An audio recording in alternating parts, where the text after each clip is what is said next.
2025년 을사년이 밝아온 지 벌써 닷새가 지나갔습니다. 새해 복 많이 받으시기를 주님의 이름으로 축원합니다. 새해에는 내리가족 모두가 건강하시기를 기원합니다. 뜻하고 계획하신 일들을 이루시는 한 해가 되었으면 좋겠습니다. 시작이 반이다라는 속담도 있는 것처럼 새해 첫날부터 거룩한 비전과 아름다운 결단을 내렸다면 이미 절반은 성공한 것입니다. 이제부터는 그 비전을 실현하고 결단을 실천하기 위해 굳센 의지로 뚜벅뚜벅 걸어가는 2025년도가 되었으면 합니다. 우리 내리교회는 2025년 표어로 요시야 성전 수리의 해로 정했습니다. 성전 보수는 제가 2004년도에 내리교회 부임하는 순간부터 인구의 회자되어 온 주제였습니다. 그때만 해도 성전을 건축한 지 20년 정도가 지났지만 1층 나사렛 성전을 비롯해서 1층, 2층 화장실을 리모델링해야 할 정도로 열악했습니다. 수세식 변기를 사용하는 불편함이 있었는데 한 권사님의 옥합을 깨뜨리는 헌신으로 나사렛 성전이 거듭났고 1, 2층 양변기로 화장실을 바꾸게 되었습니다. 무엇보다도 엘리베이터가 설치되지 않아서 장애인들이나 노약자들이 3층 본당에 출입하기 어려웠습니다. 하나님의 은혜로 몇몇 독지가들의 헌금과 노고로 나사렛 성전과 화장실을 현대적으로 리모델링했고 상당히 난공사였던 엘리베이터도 적당한 곳에 설치할 수가 있었습니다. 그러나 그 후에 100주년 기념성전의 리모델링은 필요에 따라 가지고 간간히 부분적인 보수에 그쳤습니다. 오늘 2부 예배 끝나고 권사님 한 분이 제 사무실에 오셨는데 타월, 기념 타월을 들고 오셨어요. 1983년 10월 16일 100주년 기념성전 짓는 기공식을 하고 그때 기념으로 나누어 준 타월을 고스란히 보관하셨다고 오늘 가지고 오셨어요. 42년의 세월이 지났지만 아직도 선명하게 기공예배 기념이라고 1983년 10월 16일이라고 하는 글자가 선명하게 적혀 있었습니다. 2년 걸려가지고 1985년에 봉헌한 100주년 기념 예배당이 여기입니다. 진작부터 리모델링에 뛰어들어야 했겠지만 하나님은 오랫동안 우리가 기도하고 치밀하게 준비하고 계획을 세우시게 하신 다음에 선교 140주년을 맞고 성전 사용한 지 40년을 맞는 이 역사적인 해에 하나님께서 이 일을 우리에게 맡겨주신 줄로 믿습니다. 1885년 4월 5일 오후 3시에 아펜젤라 선교사님 부부가 인천항에 입항하면서 한국 개신교가 시작되었는데 어느덧 140년의 세월이 흐르게 되었습니다. 지금 우리가 예배드리는 예루살렘 성전을 비롯한 이 건물 전체는 1985년 선교 100주년을 기념하기 위해 지은 건물입니다. 지하 1층, 지상 5층, 연건평 1654평이나 되는 웅장하기 이를 데 없는 건축물입니다. 층수로 9층에 해당하는 종탑까지 올라가는 길은 거대한 산에 올라가듯이 가파르고 높기만 합니다. 종탑에 올라가서 아래를 내려다보면 어질어질 머리에 현기증이 날 만큼 건물 꼭대기를 높다랗게 지었습니다. 이렇게 또 하나의 소중한 역사적 건물인 100주년 기념성전도 세월의 무게를 견디지 못하고 늙고 낡아서 대대적인 수리와 보강을 해야 할 때가 왔습니다. 방이나 복도 천장은 예외 없이 거의 다 발암물질로 알려진 성면으로 되어 있기에 차제에 그 성면을 다 걷어내고 새로 설치해야 합니다. 화장실도 수세식 변기에서 양변기로 바꾸었다고는 하나 좀 더 아늑하고 편리한 시설로 거듭나야 하겠습니다. 교회 전체가 한여름의 더위를 견디기에 무리이고 한겨울 추위도 이겨낼 수 없는 구조이기에 이번 기회에 개선되어야 합니다. 본당은 말할 것도 없고 교우들이 335 모여서 담소를 나누는 2층 복도도 냉난방 구조가 없기 때문에 혹한기에 오래 머무를 수 없는 형편입니다. 지금 여러분이 앉아 계신 이 장의자, 우리 교회가 오래된 것만큼이나 많이 오래됐습니다. 그러나 나무의 재질만큼은 우수할 뿐 아니라 우리 선조님들의 눈물 어린 기도와 찬송, 헌신, 봉사가 배어 있기에 현재의 장의자를 수리해서 계속 쓸 것인가, 아니면 전격적으로 새로운 장의자로 교체할 것인가, 앞으로 신중하게 고민해서 결정해야 할 사안입니다. 찬양대실이나 교역자실, 교회 사무실 좁거나 불편해서 차제에 벽을 터서 늘리거나 합치거나 해서 개축할 필요가 있습니다. 본당의 강대상 정중앙 전면에 설치된 파이프 오르간은 체코슬로바키아에서 온 당대 화폐 기준으로 볼 때 굉장히 값비싼 악기입니다. 이 파이프 오르간은 1885년 7월에 아펜젤라 선교사님이 미국에서 도착한 오르간 풍금 연주를 했을 때 사모님이 너무나 감격스러워서 한국 상공에 울려 퍼진 최초의 감리교 찬송, 이렇게 탄성을 질렀습니다. 그 역사적 사실을 기념하기 위해서 선교 110주년이 되던 1995년 12월에 사랑의 종과 함께 봉헌한 또 하나의 역사적 기념물입니다. 오랫동안 제대로 된 수리나 청소를 하지 못했기에 차제 전체를 분해한 뒤에 대대적인 청소와 수리가 불가피합니다. 북풍 한설을 막아내기에 역부족인 낡은 창틀의 유리창도 갈아 끼워야 하고 20년 이상 사용해온 멀티미디어 프로젝터도 밝은 고해상 LED 프로젝터 시스템으로 바꾸어야 합니다. 낙후된 전기와 조명시설, 음향시설을 이번 기회에 손을 봐야 하는 것은 당연한 일입니다. 제 아무리 실용적이고 내실을 기하는 리모델링을 한다고 할지라도 본당을 비롯한 몇몇 시설은 새로운 시대에 걸맞는 인테리어 공사를 해서 산뜻하고 아름다운 모습으로 거듭나야만 할 것입니다. 건축에 대해서 문외한인 제가 대략 리모델링에 대한 규모를 말씀드렸는데 이번 공사 규모가 광범위하고 거창하다는 사실을 여러분 느꼈을 것입니다. 그동안 우리 교회는 건물 보수 특위를 구성해서 먼저 건물 자체의 견고성을 조사하기 위해 정밀구조 안전진단을 실시했고 투명하고 공정한 입찰과 개찰, 평가와 낙찰 과정을 거쳐서 설계업자를 선정했습니다. 조만간에 설계 도면이 나올 예정입니다. 설계의 도면을 기초로 해서 실제 공사에 뛰어들 시공업자를 선정하는 과정도 투명하고 공정하게 진행해서 기술이나 예산면으로 가장 알맞은 업체를 선정하게 될 것입니다. 내리 선교 140주년과 성전 사용 40주년을 맞아서 우리 내리교회가 착수하게 될 성전 보수공사 프로젝트 이름은 요시야 성전 수리입니다. 왜 하필이면 요시야라고 하는 이름을 붙였을까요? 그것은 요시야가 대대적인 예루살렘 성전 수리 공사를 성공적으로 시행한 임금이기 때문에 그렇습니다.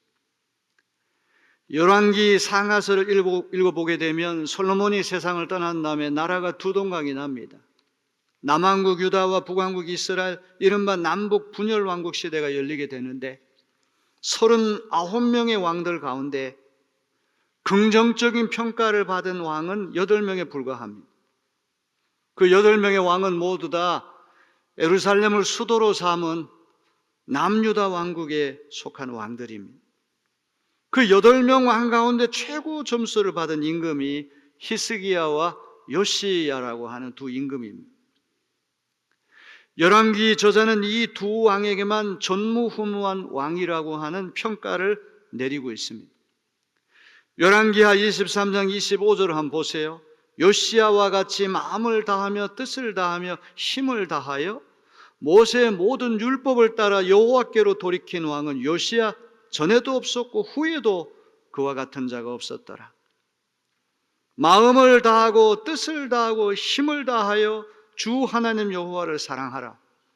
신명기 6장에 나오는 신명기적 이상을 실현한 최고의 인물로 요시야를 평가하고 있습니다. 히스기야 왕과 요시야 왕이 유독 높은 평가를 받은 가장 중대한 이유가 하나 있습니다.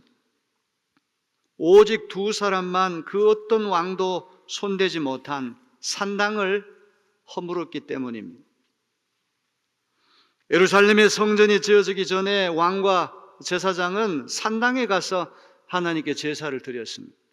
세월이 흐르면서 이 산당은 하나님 신앙과 이방 우상 종교가 적당히 섞여서 종교 혼합주의를 양산하는 온상지가 되고 말았습니다.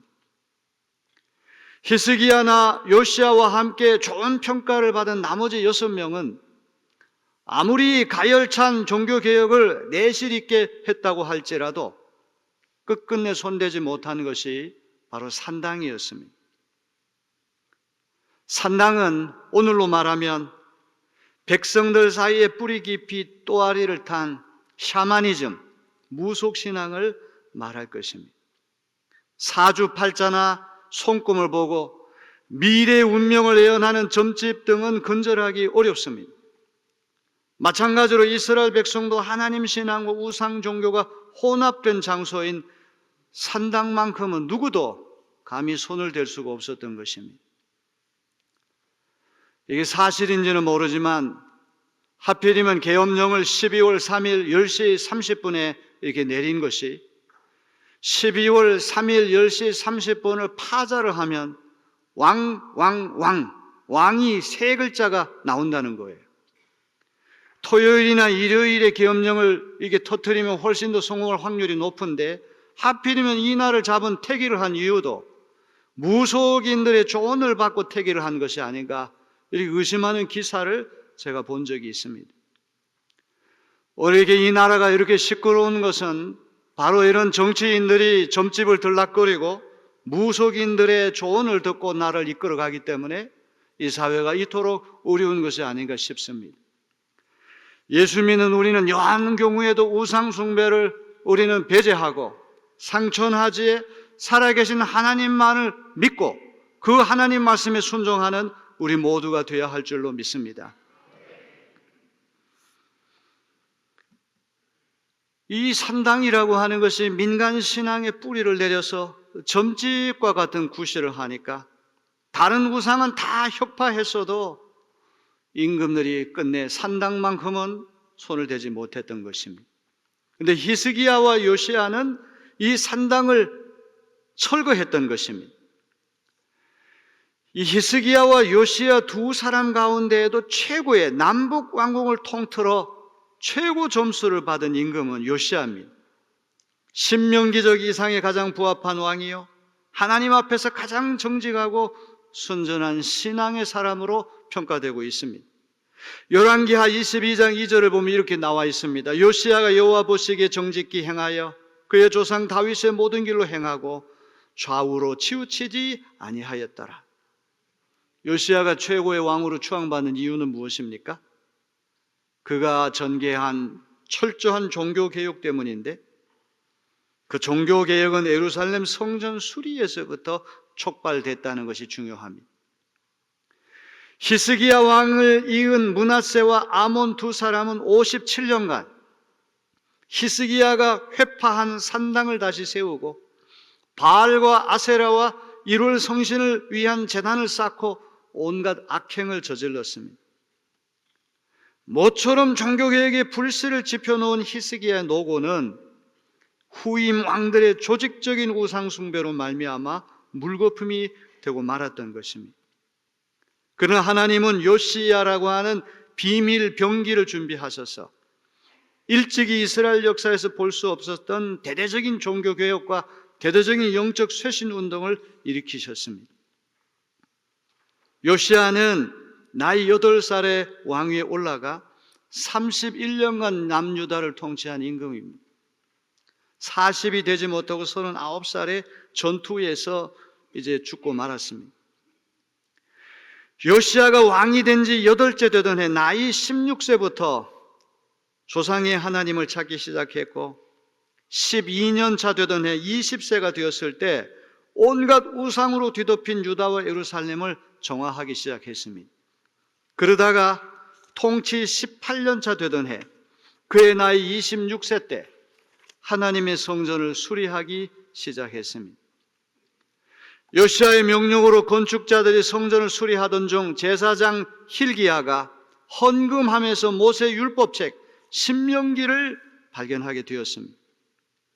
이 율법책을 서기관 사반이 요시야 왕 앞에서 큰 소리로 낭독을 했을 때 왕은 자기 옷을 찢으며 슬퍼하면서 회개를 하게 되었습니다. 그동안 하나님의 말씀을 소홀히 한 것을 회개했던 것이죠. 이때부터 유다 안에 대대적인 종교개혁 운동과 영적 갱신 운동을 단행했고 가장 중요한 것 중에 하나가 오랫동안 지키지 않았던 유월절, 이스라엘 민족의 광복절과 같은 유월절을 회복시킨 임금이 바로 요시야 임금입니다. 최고의 군주로 추앙받던 요시야는 이집트와 벌인 치열한 전투를 진두지휘하다가 적군의 화살에 맞아 예루살렘으로 돌아와 죽고 말았습니다. 온 유다 백성이 요시야의 죽음을 슬퍼한 것은 물론이고 예레미야 선지자는 요시야의 죽음을 애도하는 애가를 지을 정도였습니다. 오늘 우리는 예루살렘 성전 수리를 하다가 율법책을 발견했고 율법책을 읽는 것을 듣다가 은혜를 받아서 전무후무한 영적 쇄신과 변화와 도약을 이룬 요시야에게 집중해서 100주년 성전 수리 프로젝트를 요시야 성전 수리로 명명하고 선교 140주년, 성전 사용 40주년을 맞는 2025년을 대대적인 성전 보수를 실천한 해로 정하게 되었습니다. 앞으로 전개하게 될 요시야 성전 수리를 위해서 저는 3가지를 강조하고 싶습니다. 첫째로 다 함께 이 건축 사역에 참여하기를 소원합니다. 요시야가 성전 수리를 할 때 모은 건축 기금은 온 백성이 다 함께 모은 헌금이었습니다. 우리 내리교회 성전 수리도 위로 나이 많은 노년층에서부터 아래로 코 올리게 어린이 이르기까지 전교인이 동참하는 건축 사역이 되어야 할 것입니다. 내리교인 모두가 뜨겁게 기도하고 정성을 다해 헌신하고 봉사하는 건축 사역이 되어지기를 주님의 이름으로 기원합니다. 둘째로 정성껏 열과 성의를 다하는 사역이 되었으면 좋겠어요. 정성껏이라고 하는 부사에는 마음과 몸, 우리 삶 전체를 드린다는 의미가 있지 않습니까? 정성을 다해 예물을 드려야 할 뿐만 아니라 간절한 마음으로 기도하고 봉사하는 데도 최선을 다하는 우리 모두가 되었으면 합니다. 본격적인 리모델링을 앞두고 저는 지난날을 되돌아보았습니다. 지금으로부터 한 16년도 더 된 것 같은데 한 번은 사순절 특별 새벽 기도가 끝나기 전에 본당의 보일러 배관이 터져가지고 물난리가 났습니다. 여기 예루살렘 성전에 물이 콸콸콸콸 쏟아져가지고 무릎까지 차올랐습니다. 제 사무실 서재와 2층 식당에 천장이 터져서 왕창왕창 물이 쏟아져 내렸습니다. 그때 많은 교우들이 양수기를 동원해 물을 바깥으로 퍼냈던 기억이 새롭습니다. 이런 소동을 겪은 후에 저는 본당 리모델링 문제를 말씀한 적이 있는데 그때 장로님 한 분이 즉각 1억 3천만 원을 헌금해 주셨습니다. 엄밀한 의미로 본다면 이미 그때부터 우리 내리교회 건축 보수 사역은 시작되었다고 말할 수 있습니다. 그 장로님은 건축 헌금만 10억 이상을 하시면서 우리 내리교회를 지켜오신 분입니다. 우리 내리 역사에서 정말 잊어서는 안 될 그러한 일꾼 중의 일꾼이라고 저는 믿습니다. 이번 건축 사역도 전 교인이 일체된 순종으로 단결하여 정성을 다한다면 하나님은 놀랍고도 신비한 은혜와 축복을 우리에게 쏟아 부어 주실 줄로 믿습니다. 셋째로, 알차게 하는 건축 사역이 되었으면 합니다. 알차하다라고 하는 말에는 실질적인 건축 내용이 충실하다, 여기에 강조점이 있습니다. 리모델링 공사는 수많은 예산을 투입하고도 표시가 잘 나지 않는 건축 공사입니다. 혁명보다 개혁이 어렵다는 말이 있죠. 고려 왕조가 끝나고 이씨 조선이 조선을 개국할 때 이 역성혁명이라고 하는 것은 판을 뒤집어 엎고 구조 자체를 뒤집어 엎기 때문에 어떻게 보면 개혁보다 더 쉬워요. 개혁이라고 하는 것은 형식과 구조를 그대로 놔둔 상태에서 알맹이를 바꿔야 하기 때문에 그건 훨씬 더 어려운 것입니다. 건물의 신축이라고 하는 것이 혁명과 같다고 한다면 리모델링이라고 하는 것은 개혁과 같은 것이죠. 훨씬 더 예산도 많이 들고 훨씬 더 복잡하고 훨씬 더 표시가 잘 나지 않는 그런 사역입니다. 그러기에 우리는 할 수 있는 대로 건축은 실용적으로, 예산은 알뜰한 규모로 리모델링을 진행하려고 합니다. 삼국시대 때부터 우리나라 왕궁을 짓는 건축 정신, 건축 철학이 있어요. 검이불루, 검소하기는 하지만 누추하지는 않고, 화이불치, 화려하기는 하지만 사치하지는 않다. 서울에 있는 경복궁을 비롯한 그 조선 왕궁들을 쭉 보게 되면 이 건축 정신이 그대로 배어 있는 것을 우리가 발견하게 됩니다. 우리의 성전 수리도 외적으로는 아름다워야 하겠지만 내적인 실용성에 더 치중해서 할 수 있으면 알뜰하고 튼실하게, 앞으로 전기세를 비롯한 각종 공과금을 절약하는 쪽으로 수리하고 보강해야 할 것입니다. 요시야가 외부의 성전 수리를 감행하다가 내적으로 마음이 뜨거워져 영적인 부흥을 경험했고, 이런 영적 쇄신과 갱신이 이스라엘 전체의 영적인 부흥으로 이어졌듯이 우리 내리교회도 성전 수리를 하다가 대대적인 부흥과 일치와 연합을 경험하게 될 줄로 믿습니다. 요시야 성전 수리 프로젝트를 시작하고 완성하는 과정에서 우리 내리교회는 가장 오래된 교회, 그러나 가장 젊은 교회로 변화하고 쇄신하고 도약하는 계기가 될 줄로 믿습니다. 이 뜻깊은 사역에 내리교인 전체가 뜨거운 관심을 갖고 뜨겁게 기도하고 뜨겁게 헌신해 주시기를 주님의 이름으로 기원합니다. 저는 어제 제 집에서부터 월미도까지 걸어서 운동을 하는데 홀로 걸으며 생각을 많이 했어요. 나라 안도 시끄럽고 경제도 곤두박질치고 자재비도 올라가고 인건비도 올라가고 건축을 하기에 상당히 열악한 시점인데 하나님 어떻게 해야 되겠습니까? 그 생각을 하며 걷는 중에 하나님이 벼락같이 주신 음성은 건축은 우리가 하는 것이 아니라 하나님이 하시는 거예요. 우리 가운데 무슨 갑부가 누가 있습니까? 다 어렵고 힘들기는 다 마찬가지예요. 다 쪼들면서 하루하루 생활하는 것이 우리의 삶입니다. 오늘 우리에게 필요한 것은 하나님이 하신다는 믿음이 필요한 줄로 믿습니다. 불평하지 말고 원망하지 말고 믿음의 분량을 적게 갖지 말고 일치된 순종으로 연합하여 큰 비전을 가지면 하나님은 놀라운 일들을 우리에게 보여주실 줄로 믿습니다. 또 언제 이렇게 대대적인 리모델링을 할 기회가 또 오겠습니까? 140주년, 성전 사용 40주년을 맞이해서 하나님이 오랫동안 준비하고 기도하고 기다린 끝에 우리에게 이 과제를 허락해 주신 줄로 믿습니다. 기도가 필요합니다. 헌신이 필요합니다. 일치된 순종이 필요합니다. 우리 모두 하나가 되어서 이 역사적인 기념 예배당을 수리하고 보수하고 보강하는 일에 전교인이 하나가 되어지기를 주님의 이름으로 축원합니다. 저 아멘을 크게 해주시면 더 좋을 텐데. 아멘. 140년에 맞는 그런 일꾼들이 우리에게 좀 있었으면 좋겠어요. 제가 이제 구호를 우리 세 가지를 한번 좀 같이 한번 외칩시다. 어깨를 한번 다 펴보세요. 당당하게. 우리 내립교인이라고 좀 자부심을 갖고 140년이나 되는 교회 교인이라고는 자부심을 갖고 자, 구호 준비하면 오른손을 딱 들고 야! 하는 겁니다.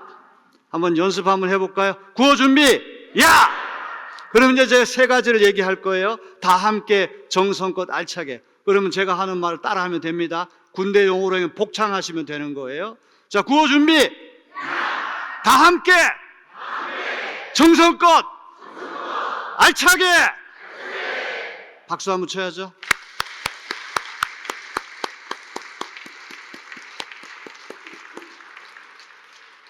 제가 저기 200억짜리 건축을 해보니까 이 건축은 군대로 얘기하면 총사령과 같은 기백을 갖고 해야 돼요. 정신을 똑바로 차리고 과감하게 해야 됩니다. 아멘? 이거 저 시간이 몇 년 걸릴 것도 아니고 한 6달 안으로 우리가 다 마쳐야 돼. 아주 집중적으로 해야 되기 때문에 정신을 똑바로 차리고 우리가 과감하게 밀고 나가야 돼요. 믿음을 가지고 나가야 돼요. 그래야 하나님 도우시는 거예요. 절대 불평하지 말고 경제적으로 어려우면 기도하시면 돼요. 또 헌신하시면 돼요. 하나님도 그걸 귀하게 보시는 거예요. 누구 하나도 이 대회에서부터 이탈하고 나오고 하는 사람이 없이 오랫동안 기다렸던 이 리모델링 공사가 아름답게 진행될 수 있도록 여러분 기도해 주시기를 간곡하게 부탁드립니다.